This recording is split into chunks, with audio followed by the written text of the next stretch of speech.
You shouldn't be here. The voice cuts through the cemetery's silence like a blade through silk. Deep, cold, edged with something that makes every instinct in her body scream run. Cassidy's hands freeze on the flowers. She doesn't turn around. Can't. Her heart hammers against her ribs as she keeps her eyes fixed on the marble headstone before her, the one she's visited every Tuesday evening for the past 5 years. Genevieve Blackwell, beloved wife, gone too soon. I'm sorry, Cassidy whispers, her voice catching. I needed to. I asked you a question. Closer now, she can feel him behind her, a presence that seems to draw all the warmth from the air. Why are you here? At my wife's grave? Finally, Cassidy forces herself to turn. Before we continue, please prove my mom wrong. She says I can't hit 1,000 subscribers. Okay, let's continue. The man standing 3 feet away shouldn't be real. He can't be. Men who look like this, all sharp cheekbones and midnight hair and eyes so dark they seem to swallow light. They don't exist outside of the romance novels Cassidy reads during her break at the diner. They certainly don't stand in small-town cemeteries in rural Virginia, wearing suits that probably cost more than her entire year's rent, looking at her like she's committed an unforgivable sin. I asked you, he starts again. I know what you asked. The words tumble out before Cassidy can stop them. 5 years of carrying this weight, and now it's all about to spill over. I'm here because I'm the reason she's dead. Something flickers across his face. Surprise, maybe. Or recognition. His eyes, God, those eyes, travel from her face to the flowers in her hands. White roses with stems wrapped carefully in brown paper. White roses, he says softly, and the gentleness in his voice is somehow more terrifying than his earlier coldness. She loved white roses. I know. Cassidy's throat tightens. I was there. I was the waitress who served her coffee that morning. The one who wasn't paying attention when she asked if the muffin had nuts. I said no. I said it was safe. I was wrong. The memory crashes over her like it always does. The elegant woman with kind eyes, sitting alone in booth 7 at Rosie's diner. The way she'd smiled when Cassidy poured her coffee. The casual question about ingredients. And then, 20 minutes after she left, the phone call, the ambulance, the news that spread through their small town like wildfire. That fancy lady from the city, dead from anaphylactic shock. Nobody got to her in time. I killed your wife, Cassidy continues, and now the tears are falling, hot and shameful. I didn't mean to, but I did. And I know saying sorry isn't enough. I know nothing I do will ever be enough, but I come here every week, and I bring her flowers, and I tell her, her voice breaks. I tell her I'm sorry. I tell her I think about her every single day. Silence, heavy and suffocating. Then, what's your name? She looks up, surprised. Cassidy Monroe. He studies her for a long moment, his expression unreadable. Adrian Blackwell. And you need to come with me. What? No, that wasn't a request. His hand closes around her wrist, and Cassidy gasps. His skin is ice cold, impossible cold, but his grip is gentle. We need to talk, properly. Not here. Every reasonable instinct tells Cassidy to pull away, to run, to scream. But there's something in his face, a pain that mirrors her own, perhaps, that makes her nod. Okay, she whispers. Okay. Adrian's car is the kind of vehicle Cassidy has only ever seen in magazines. Sleek, black, expensive enough to feed her for several years. She slides into the passenger seat, acutely aware of her threadbare coat and scuffed shoes. The interior smells like leather and something else, something dark and woody that makes her head spin. They don't speak during the drive. Cassidy watches the familiar streets of Millbrook blur past, then disappear as Adrian turns onto the winding road that leads up into the hills. She should be afraid. She's in a car with a stranger, driving away from town, and nobody knows where she is. But all she feels is tired. so desperately tired. The estate appears through the trees like something from a Gothic novel. Stone walls covered in ivy, tall windows that gleam in the dying light, a massive oak door that looks like it's been standing for centuries. Adrian parks and comes around to open her door, a gesture so old-fashioned it almost makes Cassidy laugh. "This way," he says. Inside, the house is both beautiful and haunting. High ceilings, antique furniture, paintings in ornate frames. But no photographs, no personal touches. It feels like a museum, not a home. Adrian leads her to a study lined with bookshelves and gestures to a chair near the fireplace. The flames cast dancing shadows across his face as he moves to a cabinet and pours 2 glasses of deep red wine.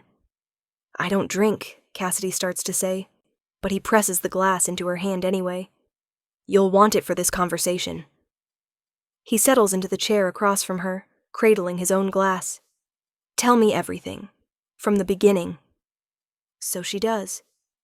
The words come easier now, with the fire warm on her face and the wine softening the sharp edges of memory.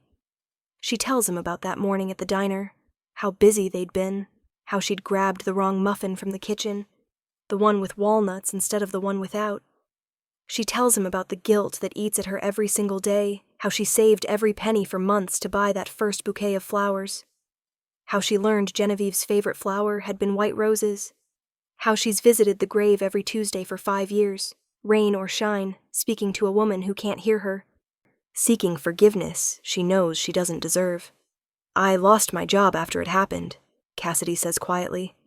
"Nobody blamed me officially, but people talk in small towns. Nobody wanted to hire the girl who killed Adrian Blackwell's wife. I work night shifts at a gas station now. It's all I could get." Adrian hasn't moved throughout her entire story. He sits perfectly still, his wine untouched, his dark eyes fixed on her face. "You didn't kill my wife," he says finally. Cassidy blinks. "But you made a mistake. A terrible, tragic mistake." He leans forward, and for the first time Cassidy sees something almost human in his expression. "But you didn't kill her." "I did." "That's not—" "I knew about her allergy. Severe anaphylaxis from tree nuts. We'd been together for 200 years, and I knew." His voice drops to barely a whisper. "The night before she died, we had a fight. A stupid, petty argument about something I can't even remember now. She left angry. She went to your town alone, without her EpiPen, because she wanted to spite me. She ordered food she knew was risky, because she was upset and not thinking clearly. And when it happened, I was too far away. I felt her distress through our bond, but by the time I reached the hospital," he stops, his jaw clenching. "By the time I got there, she was gone." Cassidy's mind reels. 200 years? "I don't understand." Adrian looks at her for a long moment. Then, slowly, he smiles. It's not a happy expression. When his lips pull back, Cassidy sees them, the fangs, white and sharp and impossible. She should scream, should run, should do anything except sit there, frozen. As her entire understanding of reality shatters like glass. She can't even say the word. "A vampire. Yes." Adrian's smile fades. "Genevieve was too. We met in 1822. She was everything to me. My wife, my partner, my reason for existing. And I failed to protect her." The room tilts. Cassidy grips the arms of her chair, her breathing shallow. "That's not possible. Vampires aren't real." "I'm sitting right here." His voice is gentle. "And you've been mourning my wife at her grave for 5 years. On some level, Cassidy, you must have known something was different. The grave never ages. The flowers you leave never wilt. Have you never noticed?" She has. God help her, she has. She just told herself she was seeing things, that grief was making her imagine impossibilities. "Why are you telling me this?" Cassidy whispers. "Because for 5 years I've watched you." Adrian sets his glass down with deliberate care. "Every Tuesday evening, you come. You bring flowers. You talk to her. You cry. You apologize for something that wasn't your fault. And every week, I've wanted to approach you, to tell you to stop torturing yourself. But I couldn't. I was too angry, too lost in my own grief. He pauses. Until tonight. What changed? You apologized to me. Something raw and painful flashes across his face. In all this time, no one has acknowledged my loss. Everyone in your town avoids me. They whisper about the strange man who lived in the old Blackwell estate. But you looked at me and said you were sorry. Not for yourself, for me. Cassidy's chest tightens. I am sorry. I can't imagine losing someone you loved for that long. 203 years. Adrian's voice is barely audible. We had 203 years together, and I would have given anything for just one more day. They sit in silence, two people bound by grief, separated by impossibility. Finally, Cassidy stands. Her legs shake, but she forces them steady. I should go. Thank you for telling me, for not hating me. Wait. Adrian rises with inhuman grace. Let me drive you back. I can walk.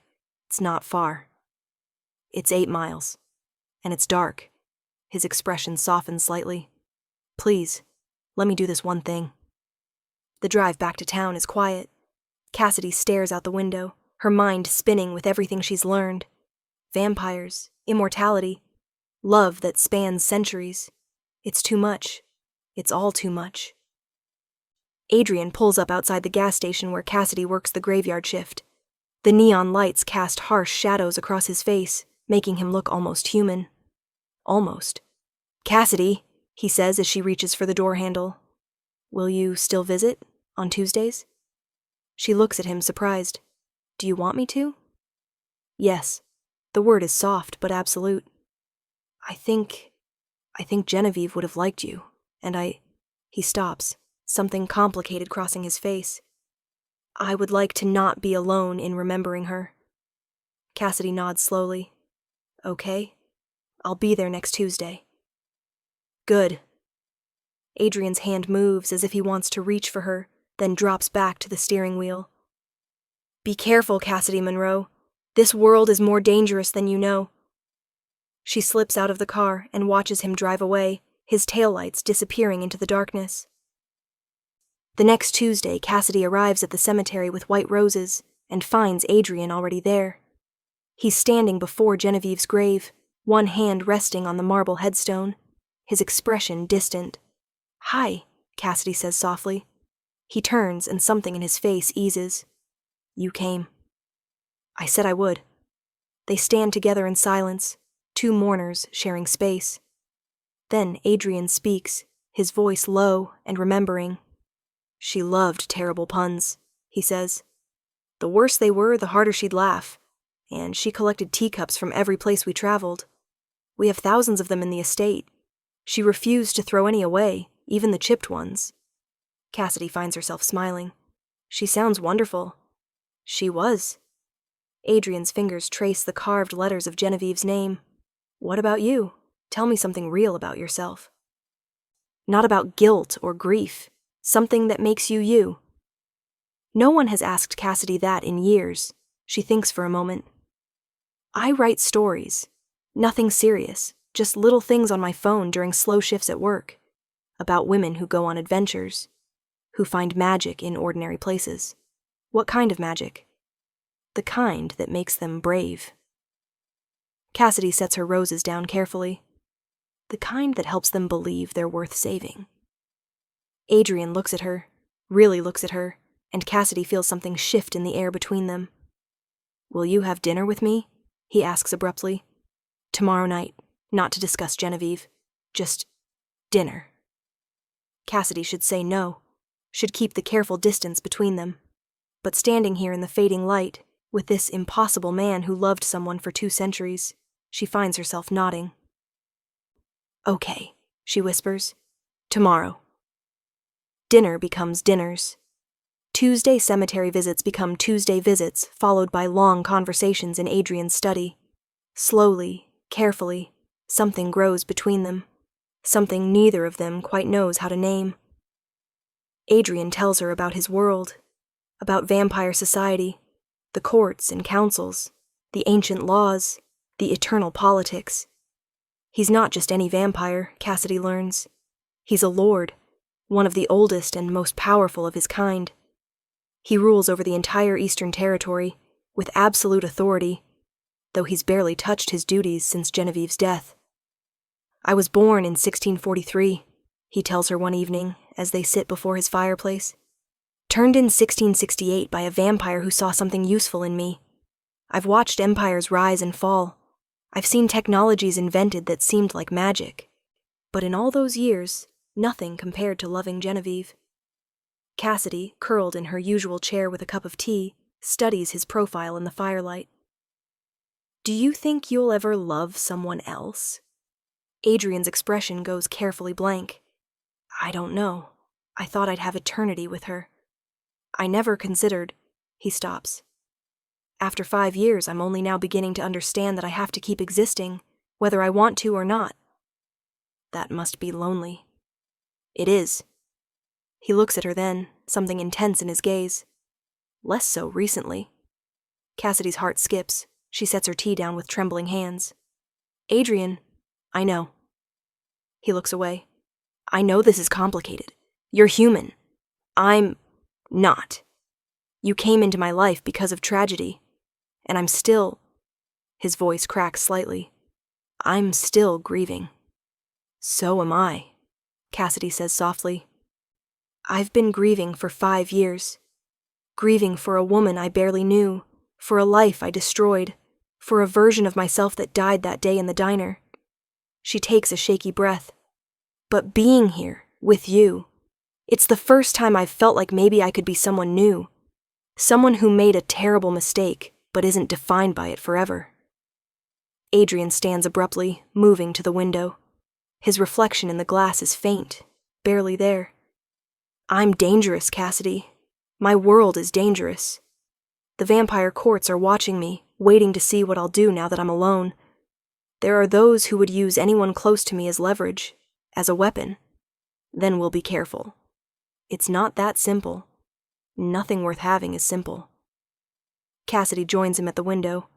I'm not asking for promises. I'm not asking you to stop loving Genevieve. I'm just asking, can we see where this goes? Can we try? Adrian turns to face her fully. In the darkness, his eyes seem to glow faintly, reminding Cassidy that he's other, that he's ancient and powerful, and not human at all. If we do this, he says slowly, if I let myself care for you, I will protect you with everything I am. I will not lose someone I love again. Do you understand what that means? Cassidy thinks of her small life, her gas station job, her cramped apartment, her non-existent savings. She thinks of 5 years spent apologizing to a grave, of loneliness that's become so familiar it feels like home. Yes, she whispers. I understand. Adrian's hand rises, cupping her face with impossible gentleness. His skin is cool against hers, but not unpleasant. Then we'll try, he says, slowly, carefully. 1 day at a time. When he kisses her, it's soft and tentative, like he's afraid she'll break. Cassidy leans into him, tasting wine and winter mint, feeling something unlock in her chest that's been frozen for far too long. For 3 months, they exist in a careful bubble. Cassidy continues working her shifts at the gas station, refusing Adrian's repeated offers of financial help. She has her pride, even if it means living on ramen and canned soup. Adrian respects her independence, though she catches him sometimes looking at her threadbare clothes with an expression that's almost pained. They're happy. Quietly, carefully happy. Until the night Marcus Hayes walks into the gas station at 2 a.m. Cassidy knows Marcus. Everyone in Millbrook knows Marcus.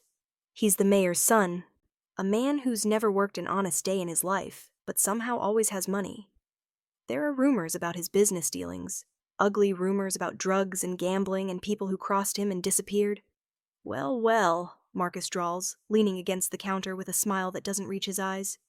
Little Cassidy Monroe, I heard something interesting about you. Cassidy keeps her expression neutral. Can I help you with something? I heard you've been spending time at the Blackwell estate. His smile widens. Getting cozy with the weird rich guy up in the hills. That true? Everything in Cassidy goes cold. That's none of your business. See, I think it is my business. Marcus leans closer. The fluorescent lights cast harsh shadows across his face, making him look almost demonic.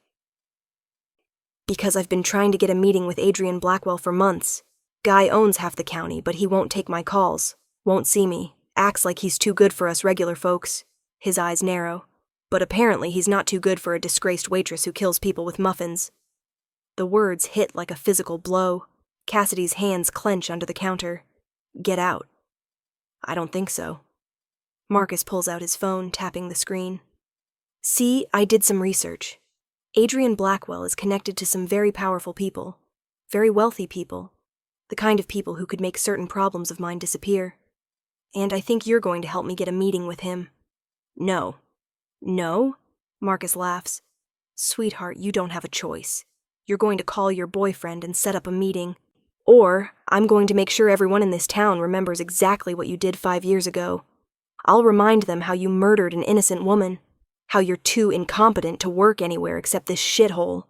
How you're probably spreading your legs for Blackwell to make up for killing his wife.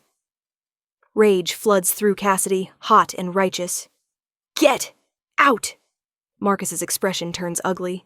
He reaches across the counter, grabbing her wrist hard enough to bruise. You listen to me, you little... The door chimes. Marcus freezes. Cassidy's breath catches. Adrian stands in the doorway of the gas station, and he looks like death itself. His eyes are no longer dark brown. They're bright crimson, glowing with inhuman fury. The temperature in the room plummets. Frost spreads across the windows. The fluorescent lights flicker and dim. Remove your hand from her, Adrian says, his voice barely above a whisper, or I will remove it from your body. Marcus releases Cassidy's wrist like it's burned him. Mr. Blackwell, I didn't... I know exactly what you were doing. Adrian moves forward with fluid, predatory grace. I could hear your pathetic threats from the parking lot. I could smell your fear, your greed, your ugliness. I was just talking to her. I didn't mean you threatened her. You insulted her. You put your hands on her. Adrian is close now, towering over Marcus despite being roughly the same height. The air around him seems to shimmer with barely contained power. Do you know what I am, Marcus Hayes? Do you know what I could do to you? Marcus's face has gone sheet white.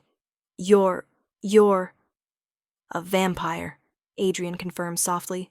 A lord. One of the oldest of my kind. And this woman you were threatening? She's under my protection now. My claim. Touch her again, speak to her again, even think about her again, and I will hunt you down and make you beg for the mercy of death. Do you understand me? Marcus nods frantically, his whole body shaking. Good. Adrian's hand shoots out faster than human eyes can track, gripping Marcus's throat. Not hard enough to choke, just hard enough to make a point. You're going to leave Millbrook. Tonight. You're going to take your dirty money and your criminal friends and disappear. If I ever see you in this town again, if I ever hear that you've caused problems for anyone here... His grip tightens slightly. There won't be enough left of you to identify. Am I clear? Yes, Marcus gasps. Yes, I'm gone. I'm leaving. Adrian releases him. Marcus stumbles backward, nearly falling, then runs for the door. The bell chimes cheerfully as he flees into the night. Silence descends. Adrian stands perfectly still, his chest heaving with unnecessary breaths. Slowly, the red fades from his eyes. The frost on the windows begins to melt. The lights stabilize. Are you all right?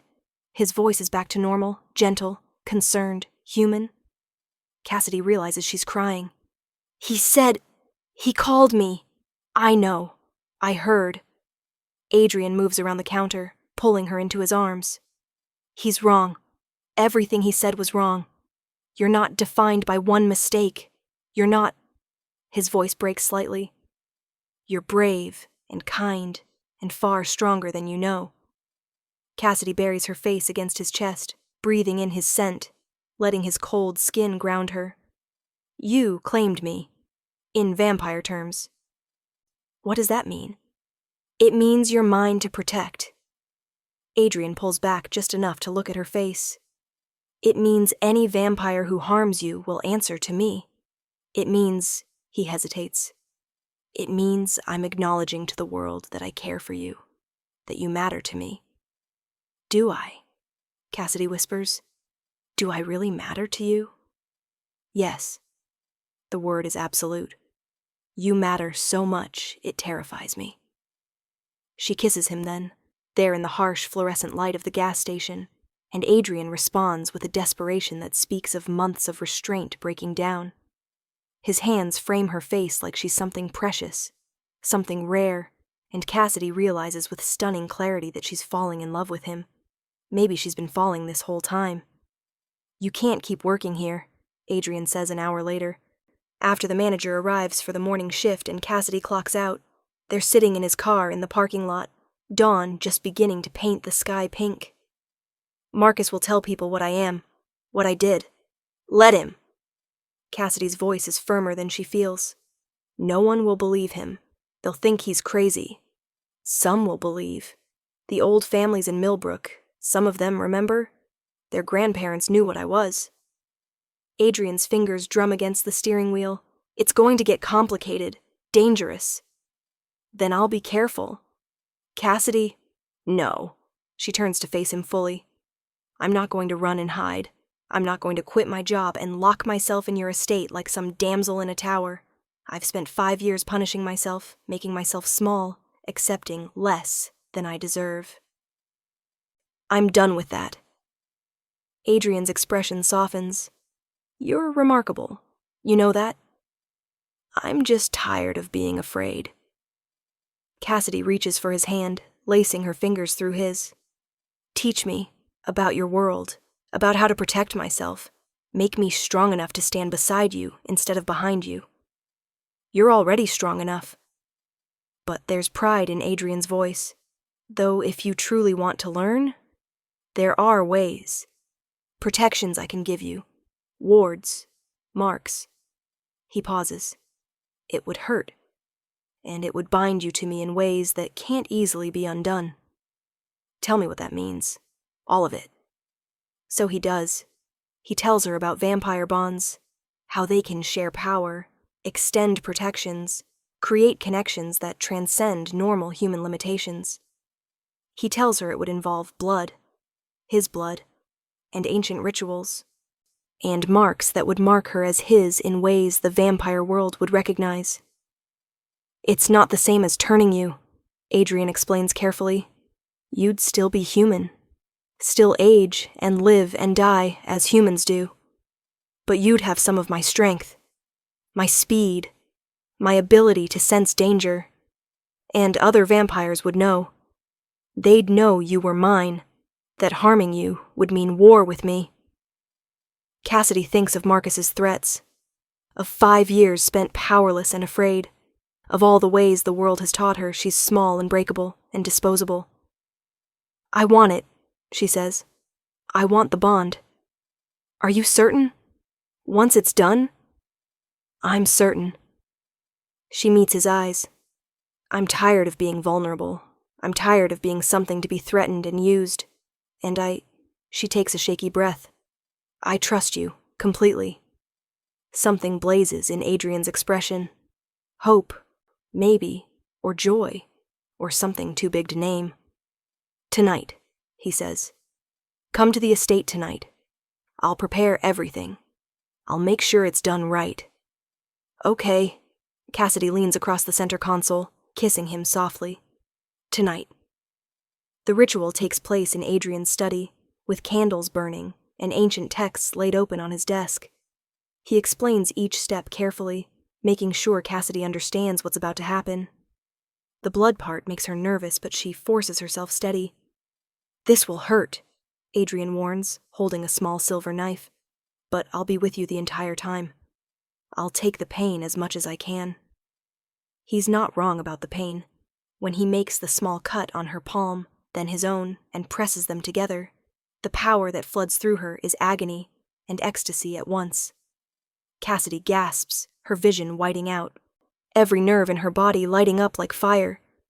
But Adrian is there, his other arm around her waist, his voice in her ear speaking words in a language she doesn't understand, but somehow comprehends.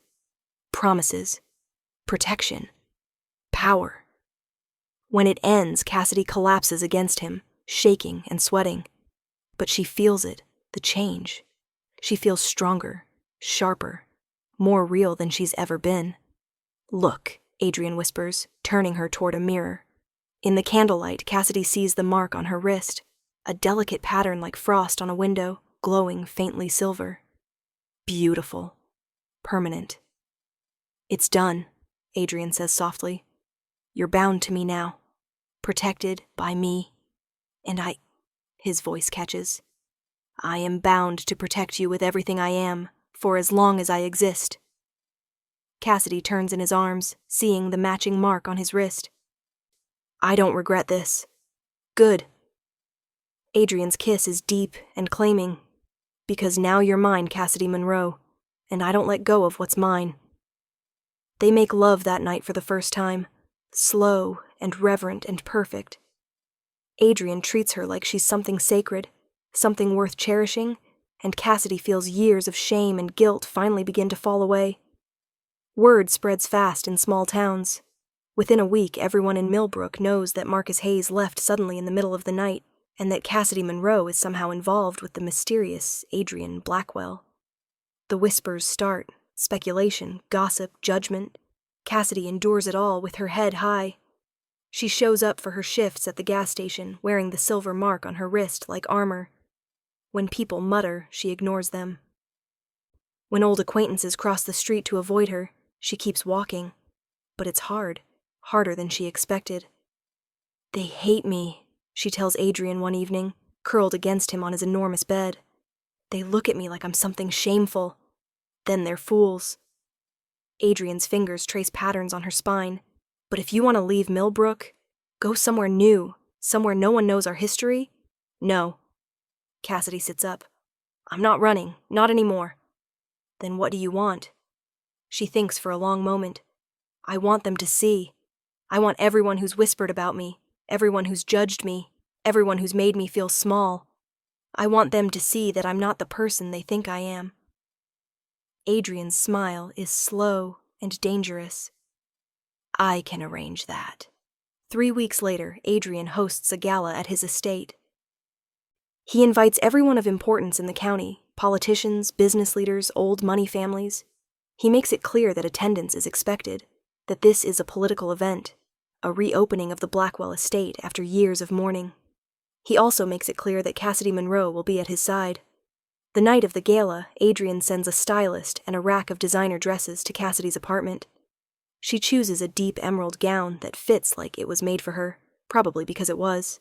Her hair is styled in loose waves, her makeup subtle, but perfect. When she looks at herself in the mirror, she barely recognizes the woman staring back. She looks powerful, confident, beautiful. Adrian's reaction when he sees her nearly makes her cry. He stands at the base of his grand staircase, devastatingly handsome in a black suit. And the way his eyes widen, the way his breath catches, makes Cassidy feel like the most desired woman in the world. You're stunning, he breathes, taking her hand and kissing her knuckles. Absolutely stunning. I'm terrified, Cassidy admits. Don't be. Adrian tucks her hand into his arm. I'll be with you every moment. And Cassidy, he leans close, his lips brushing her ear. Let them see you. Let them see us together. Show them exactly how much you've claimed their lord. The ballroom is already filled with guests when they make their entrance. Conversation stutters and dies. Hundreds of eyes turn toward them, toward Cassidy in her emerald dress, standing at Adrian Blackwell's side. The whispers start immediately. Cassidy feels them like physical touches, sees the shock and confusion and judgment on familiar faces. But Adrian doesn't falter. He leads her into the crowd with absolute confidence, introducing her to councilmen and business leaders and old families who've lived in the area for generations. He keeps his hand at the small of her back, possessive and protective, and refers to her as my companion, in a tone that brooks no argument. They're halfway through the evening when Helen Patterson, the mayor's wife, a woman who's snubbed Cassidy in the grocery store more times than she can count, approaches with a smile that doesn't reach her eyes. "Mr. Blackwell, what a lovely event," Helen gushes. "And Miss Monroe, how unexpected to see you here." The condescension is clear. Cassidy feels heat rise in her cheeks, old shame threatening to surface. But then Adrian's hand tightens slightly on her back. A reminder, a promise, and she finds her voice. "Mrs. Patterson, lovely to see you. I must say, I'm curious how you came to be here." Helen's smile sharpens. "Given your history."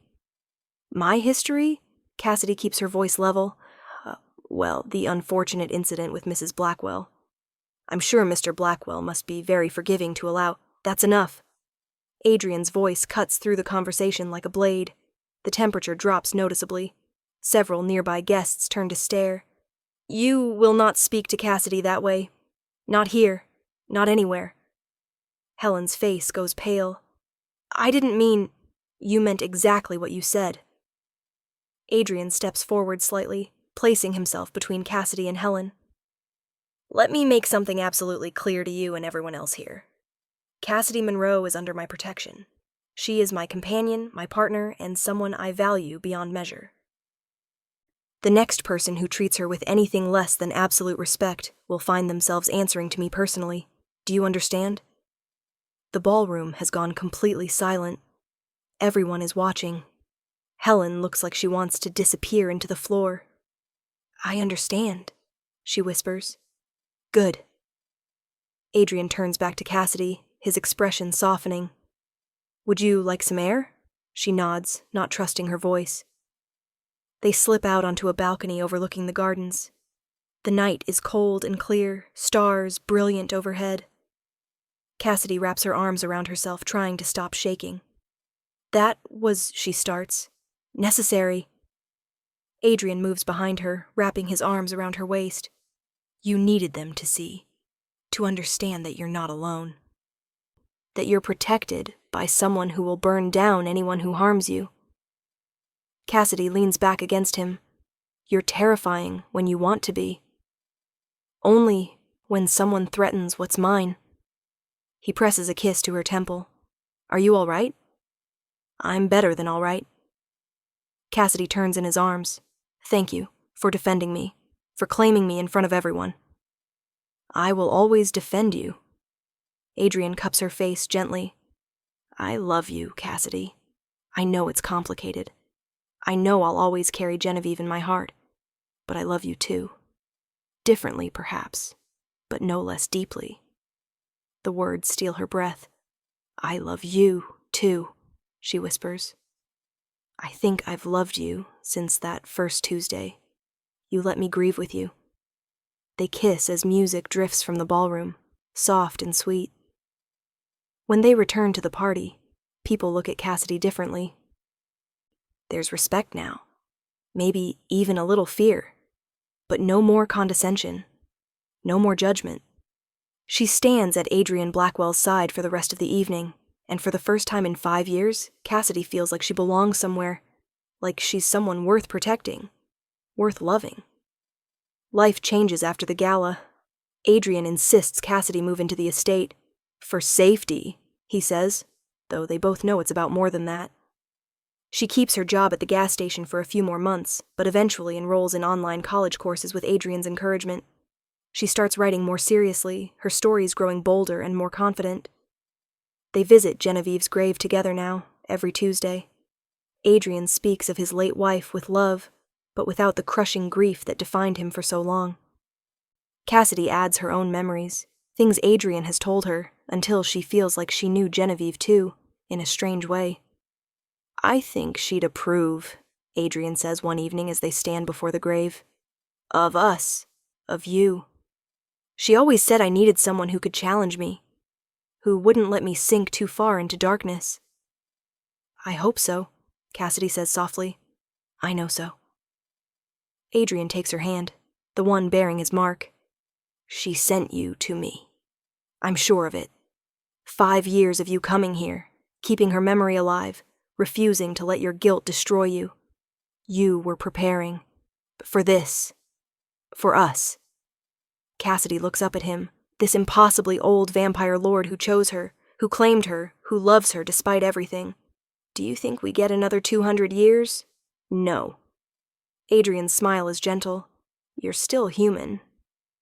You'll age and grow old and eventually leave me. I'll have perhaps 50 or 60 more years with you if we're lucky. That doesn't scare you?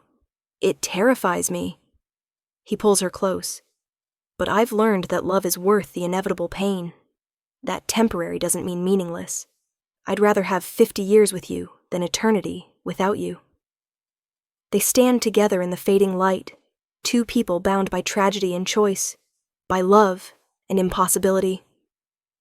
Above them, the first stars begin to appear, and on the marble headstone, the white roses Cassidy brought glow almost silver in the dusk, as if offering a blessing. Somewhere in the distance, a church bell rings. The sound echoes across the cemetery, through the town, out into the world beyond. And for the first time since that terrible morning at the diner, Cassidy doesn't hear judgment in the sound. She hears possibility. She hears hope. She hears the beginning of a new story. One where the vulnerable human woman doesn't just get rescued. She gets claimed, protected, seen. And most importantly, she gets to stand as an equal beside the vampire lord who learned to love again because of her courage. The story isn't over. Not yet. There will be challenges ahead. Vampire politics, human mortality, the complicated dance of loving while still honoring the past. But standing here with Adrian's hand in hers, Cassidy knows they'll face it all together. And that's enough. 6 months of peace. 6 months of waking up beside Adrian, of learning to navigate vampire society, of slowly rebuilding her relationship with the town. 6 months of happiness so profound, it sometimes scares Cassidy because she knows, somewhere deep in her bones, that nothing this good lasts forever. She's proven right on a Tuesday evening in late spring. They're at the cemetery as always.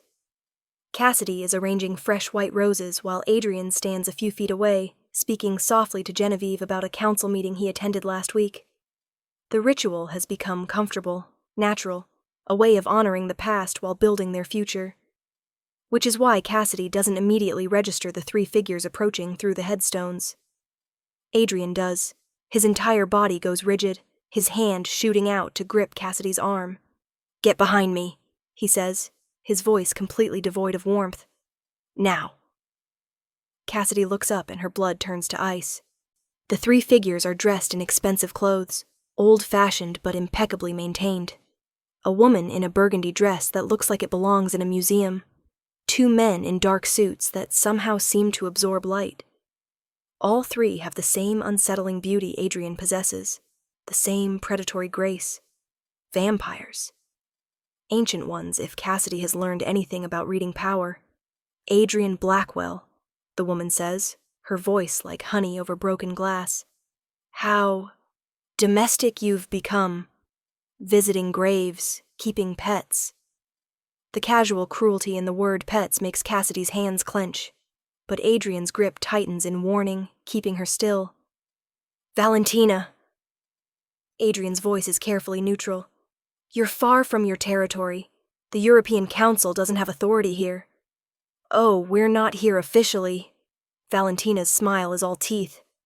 Consider this a courtesy call. We heard rumors that Lord Blackwell had taken a human lover. We wanted to see for ourselves. One of the men, tall, with silver-streaked black hair, circles around them slowly. She's marked. How interesting. You've bound yourself to a human, Adrian. After Genevieve, I would have thought, don't. The word comes out as a growl. Don't speak her name. Touchy. The silver-haired vampire stops directly in front of Cassidy, studying her like she's something in a museum. She doesn't look like much. Rather plain, really. and young, barely 30. What could a human child possibly offer someone of your age and experience? Cassidy knows she should stay quiet.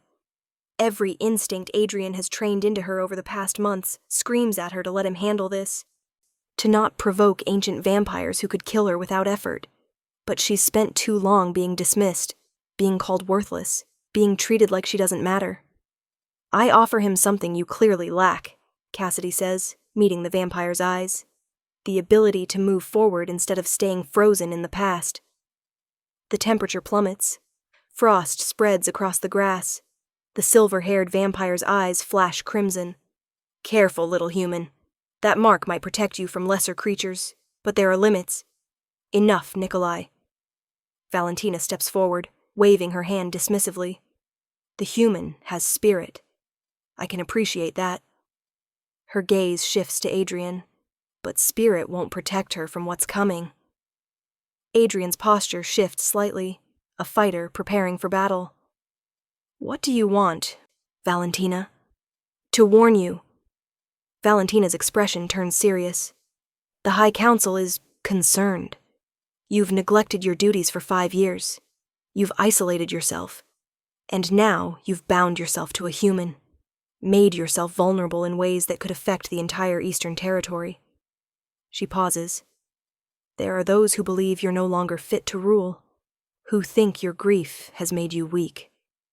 Let them think what they want. It's not that simple. The third vampire speaks for the first time, a younger-looking man with cruel eyes. There's a challenge coming, Adrian. Lord Severin from the Southern Territories. He's petitioning the High Council for the right to claim your lands. He says you've abandoned your responsibilities, that you're compromised by human attachment. Cassidy feels Adrian's hand tremble slightly against her arm. Severin has no grounds for challenge. He does if the council agrees with him. Valentina's voice is almost gentle. And they might. You've made yourself look vulnerable, Adrian. You've shown the world that you love something that can die. Something that can be used against you. The implication hits Cassidy like a physical blow. She's not just Adrian's lover. She's his weakness, his liability. If Severin challenges me, I'll destroy him. Adrian's voice is deadly calm. I've held this territory for 3 centuries. One ambitious fool won't change that. Perhaps. Valentina turns to leave, her companions following. But challenges aren't won with power alone anymore, Adrian. The council looks for stability, leadership, and a lord who prioritizes a human over his duties. She glances back at Cassidy with something almost like pity. Well, that's not the kind of stability they're looking for. They disappear between the headstones like smoke, leaving behind only frost and the heavy weight of threat. Adrian releases Cassidy's arm, his hand shaking. We need to leave. Now. The drive back to the estate is silent and tense. Adrian's jaw is clenched so tightly, Cassidy fears he'll shatter his teeth. When they reach the house, he goes immediately to his study, pulling ancient books from shelves, making calls in languages Cassidy doesn't understand. She stands in the doorway, watching him, feeling the weight of her own inadequacy. She's the reason he's vulnerable. She's the weakness that could cost him everything. Adrian, she says softly. Not now. He doesn't look up. I need to prepare. If Severin formally challenges me, I'll need to present my case before the High Council. I'll need to prove I'm still capable of ruling. What if... Cassidy's throat tightens. What if Valentina is right? What if loving me makes you look weak? Now he looks up, his eyes blazing. Don't you dare suggest what I think you're suggesting. I'm not suggesting anything. I'm just... She wraps her arms around herself. I'm scared. I'm scared that I'm going to cost you everything you've built. That choosing me means losing your territory, your power, your... You think I care about territory? Adrian is across the room in a heartbeat, gripping her shoulders. You think I care about power? Cassidy, I've had 3 centuries of ruling. 3 centuries of playing politics and managing territories and maintaining control. And you know what? It's empty. All of it is empty, without something real to hold on to.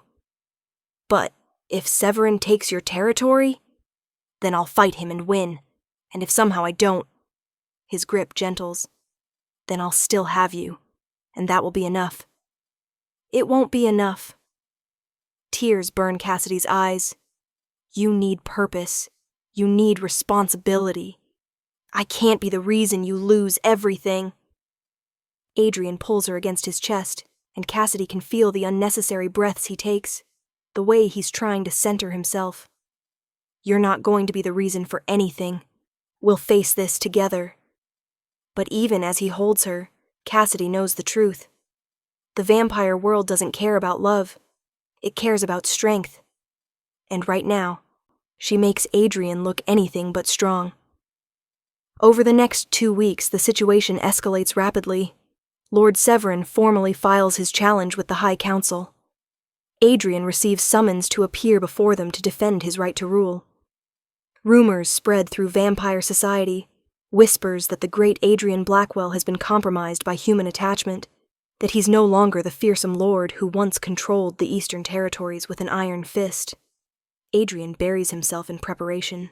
He barely sleeps, not that he needs to, but Cassidy notices he stops coming to bed at all. He spends hours on calls with allies, arranging political support, building his defense. He's fighting for his territory with everything he has. And Cassidy feels like a ghost in her own home. She wanders the estate, trying to stay out of the way, trying not to be the distraction that proves everyone right. On the 3rd Tuesday, she goes to the cemetery alone. Adrian is on a video call with the European Council and barely notices when she slips out. She needs space. She needs to think. The grave is peaceful in the late afternoon light. Cassidy sets down her white roses and sinks to her knees on the grass. I don't know what to do, she whispers to the headstone. I love him so much, but maybe loving him is selfish. Maybe I should let him go, let him focus on his responsibilities without worrying about protecting me. The wind rustles through the trees, carrying the scent of spring flowers. You loved him for 200 years, Cassidy continues. You understood his world in ways I never can. Maybe he needs someone like you. Someone who makes him stronger instead of weaker. She wouldn't agree with you. Cassidy spins around. An elderly woman stands a few headstones away, leaning on a cane. She's tiny, barely 5 feet tall, with silver hair pulled back in a neat bun and eyes that seem to see straight through Cassidy's soul. I'm sorry. I didn't... Cassidy starts to stand. Sit, child. These old bones don't mind standing a bit longer. The woman moves closer with surprising grace. I'm Margaret Chen. I was Genevieve's friend. One of the few humans who knew what she was. Cassidy's breath catches. You knew her? For 40 years. Margaret's smile is sad and sweet. I was young when we met. Barely 20, working as a librarian.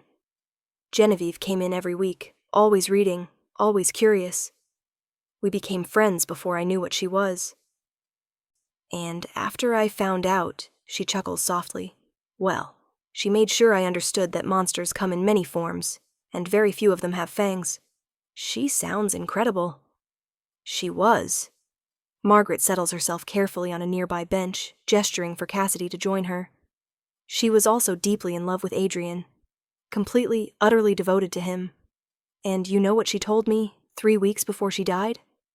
Cassidy shakes her head, unable to speak. She said her greatest fear wasn't death. It was that Adrian would stop living after she was gone, that he would forget how to find joy, how to connect, how to love. Margaret's eyes focus intently on Cassidy. She made me promise something.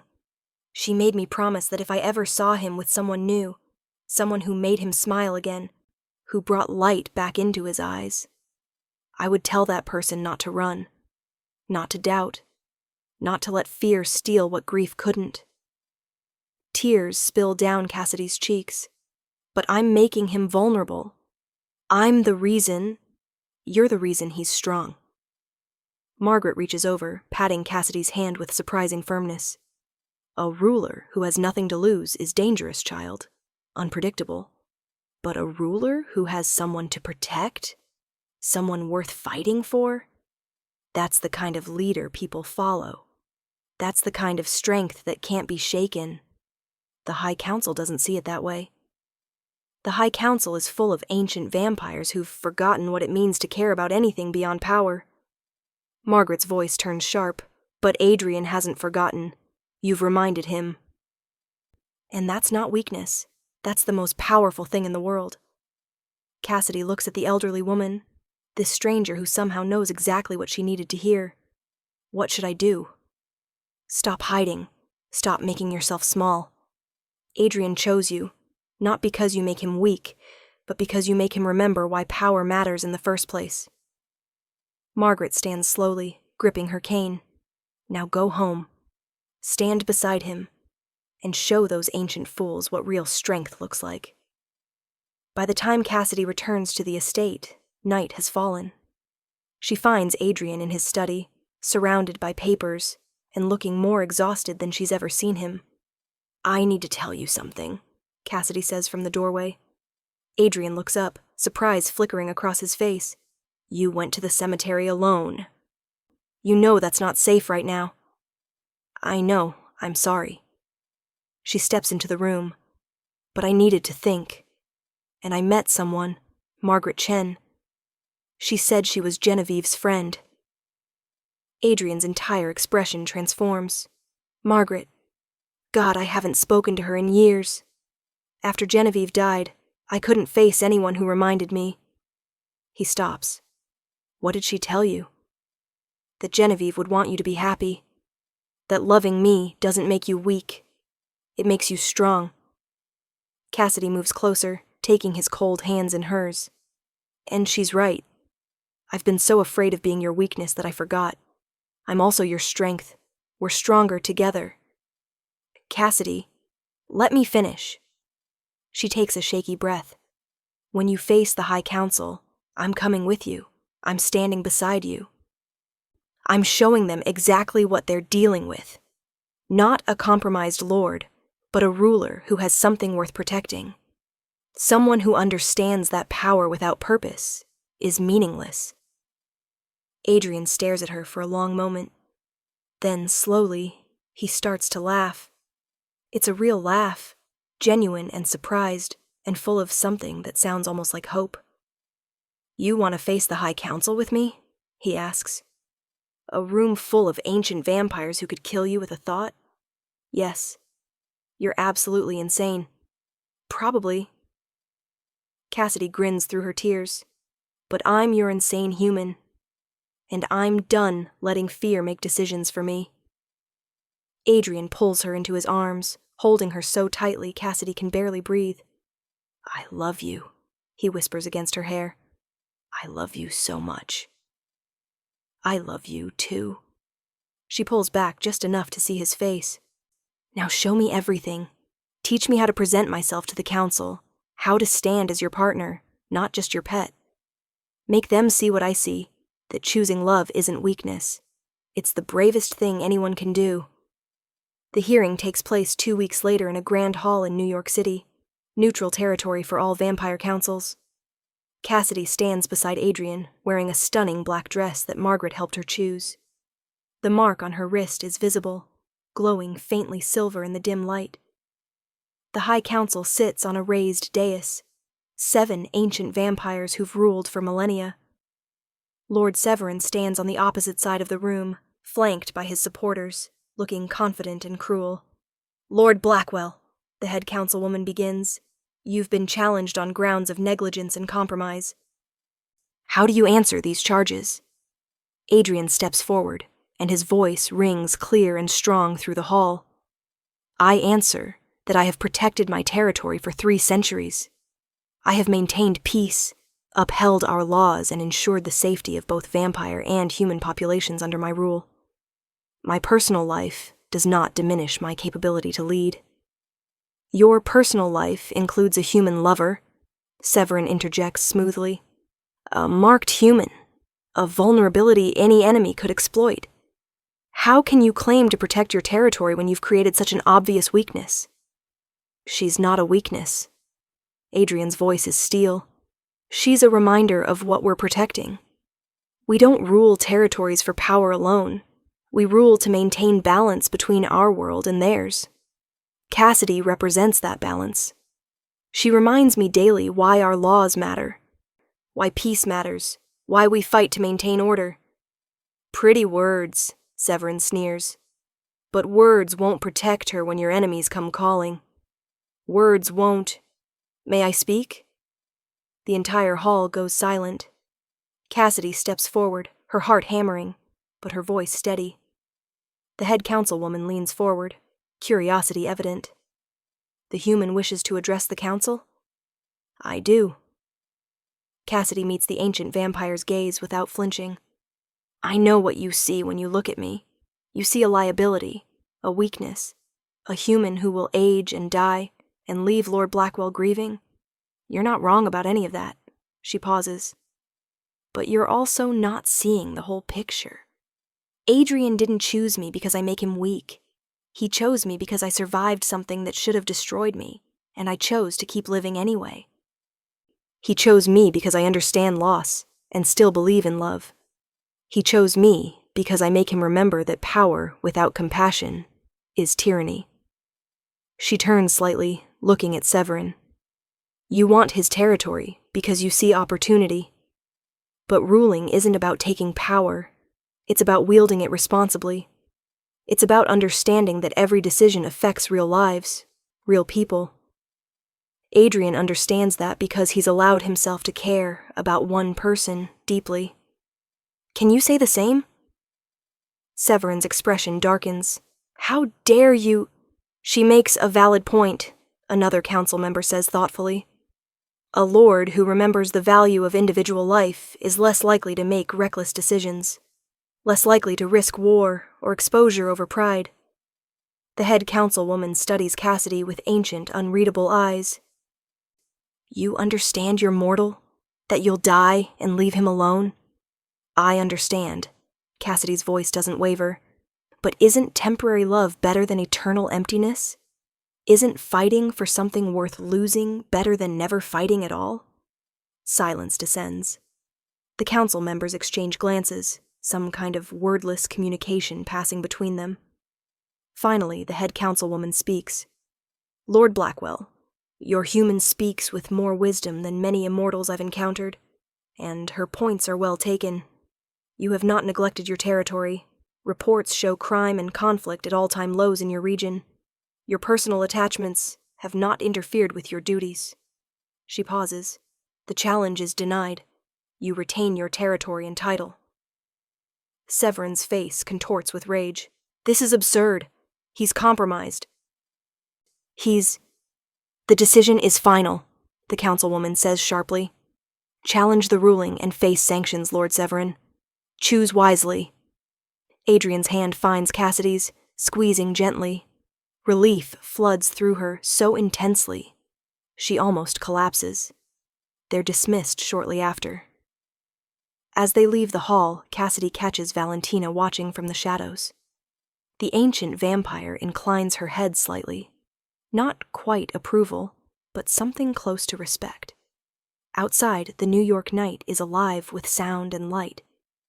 Adrian pulls Cassidy into an alley, pressing her against the brick wall and kissing her with desperate relief and joy and love.